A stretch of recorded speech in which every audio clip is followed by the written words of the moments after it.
Let us be in a spirit of prayer. God, may the words of my mouth and the meditations of all our hearts be acceptable in your sight, our rock and our Redeemer. Amen. So they went out and fled from the tomb, for terror and amazement had seized them, and they said nothing to anyone, for they were afraid. I don't know that any of us would label Easter as scary. We attend church, load up on candy, have Easter egg hunts, and spend time with those we love. We likely don't flee in terror from the festivities. That first Easter was totally unexpected. The story goes that the women head to the tomb early because they want to care for Jesus' body. They wonder, who can roll away the stone? Mary Magdalene, Mary, James's mom, and Salome discover that the entrance is clear and the tomb is empty. They see an angel who tells them, don't be alarmed. Of course, it's alarming. The angel says, you're looking for Jesus who was crucified, but he's been raised. He's not here. Go, tell his disciples, even Peter, that he's going on to Galilee, and they flee, amazed and mute with fear. Whether we believe in the bodily resurrection, a spiritual resurrection, or we don't really know what we believe, something awe-inspiring happened that first Easter.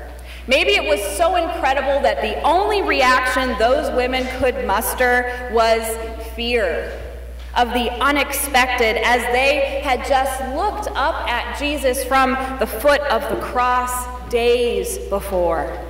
He may have promised that his death wasn't going to be the end, but did they really believe it?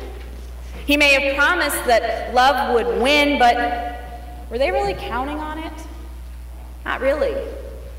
As they brought their spices early in the morning to embalm his body, expecting to care for him one last time and to get some closure.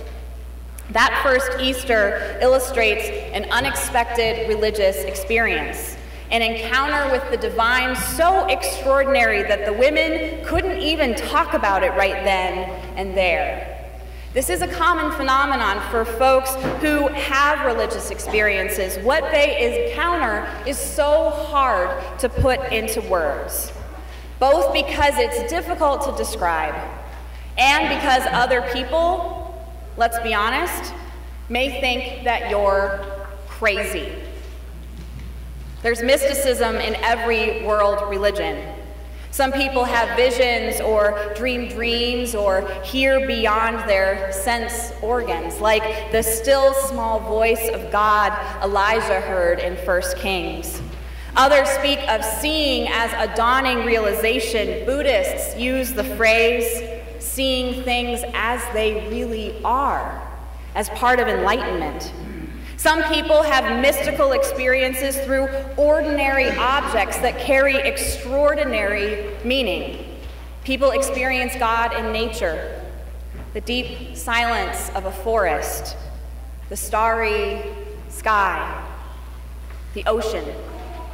Someone standing right next to them may not feel what they are feeling, yet that person knows that for a moment in time, they felt like part of something so much bigger than themselves.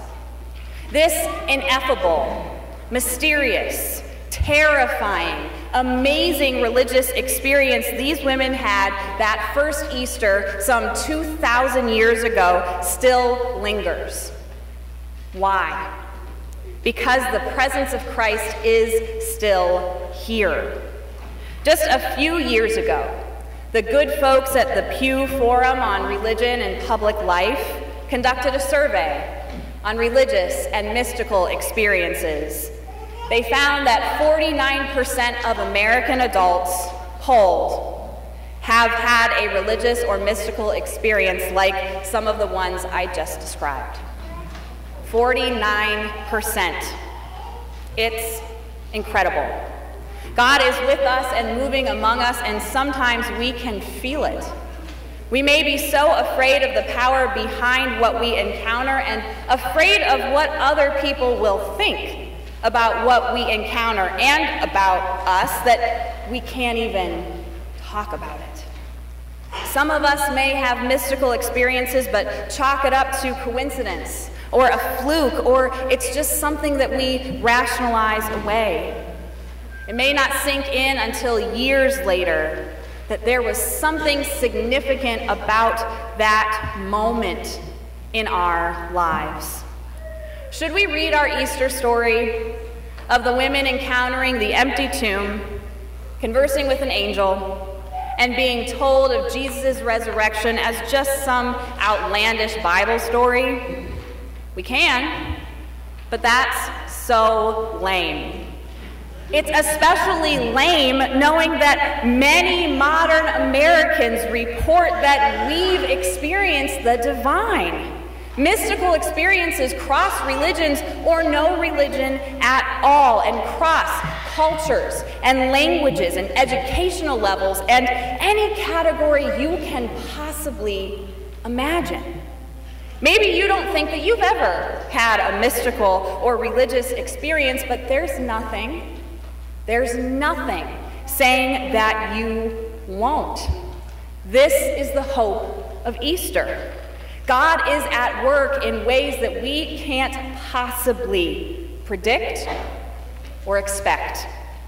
I truly believe that those women experienced something astonishing a few days after Jesus died, and it scared them speechless and sent them running at first. The author of Mark tells us the story of the resurrection as best as he can make sense of it.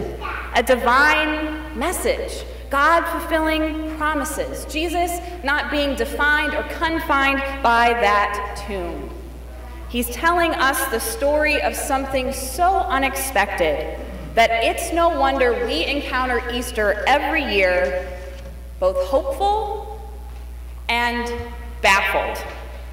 Now, this may come as a shock, but God didn't write the Bible. You still with me? Okay. People wrote the Bible. The Bible comes down to people sharing their meaningful insights about God and humanity. The books of the Bible were written during particular times and in particular places by particular people with particular worldviews. Yet the sacred truths they contain are held out to us this Easter morning and can transform our lives. Sometimes our difficulty is that we tend to be dualistic thinkers. We see things as either or, us versus them, head versus heart. It's funny to think that 3 years ago, Richard Dawkins and then Archbishop of Canterbury, Rowan Williams, had a highly publicized debate that some labeled science versus God, because apparently it always has to be a battle. People expected them to aggressively go after each other. After all, you had Richard Dawkins, who wrote The God Delusion, debating Rowan Williams, senior bishop of the Church of England and leader of the worldwide Anglican Communion. But Dawkins and Williams were super polite to each other. They sat in comfy chairs, sipped some water, just shooting the breeze. Dawkins was asked if he could disprove the existence of God. He confessed that he couldn't, describing himself as really an agnostic. Twitter just about exploded. Williams said, you know what, I actually do believe in evolution. And on it went. Yes, they had points of disagreement, but the person representing science and the person representing God spent much of the debate finding commonalities. Maybe my hopes are too high, but if Richard Dawkins and Rowan Williams, of all people, can sit down together, basically sing Kumbaya, and find areas of agreement, then modern Christians can always find meaning in the resurrection. Even if we'll never understand that empty tomb fully because of how we think, there's so much meaning here. Christ has been, is, and will be present with us for all our days to come. Christ's presence can give us hope, inspire us to believe, and help us to go out and follow in his footsteps. It's like my theological buddy William Sloane Coffin once said, Christ is risen for us, to put love in our hearts, decent thoughts in our heads, and a little more iron up our spines. For Mark begins his gospel with the beginning of the good news of Jesus Christ, the Son of God, and ends with, so they went out and fled from that tomb, for terror and amazement had seized them, and they said nothing to anyone, for they were afraid. Mark teaches us the best he can how the life, ministry, teachings, death, and resurrection of Jesus Christ can change us and change the world. Mark tells us the good news of Jesus Christ, the Son of God. He challenges our fear of the unknown and our apathy. He challenges us to be passionate followers of Jesus. Mark's gospel is told with urgency. He uses the word immediately 42 times. He desperately wants us to understand that the tomb is empty. Egg number four was empty. Jesus has gone ahead of us, and it's on us. It's on us now to respond and to do so immediately. In the end, devoting our lives to God and following in the way of Jesus Christ isn't always easy. In fact, sometimes it's really hard because we can always expect the unexpected when it comes to God. For our God is a God of new beginnings, second chances, promises fulfilled, and love so strong that it conquers death itself. Our God is a God of resurrection. Thanks be to God. Amen.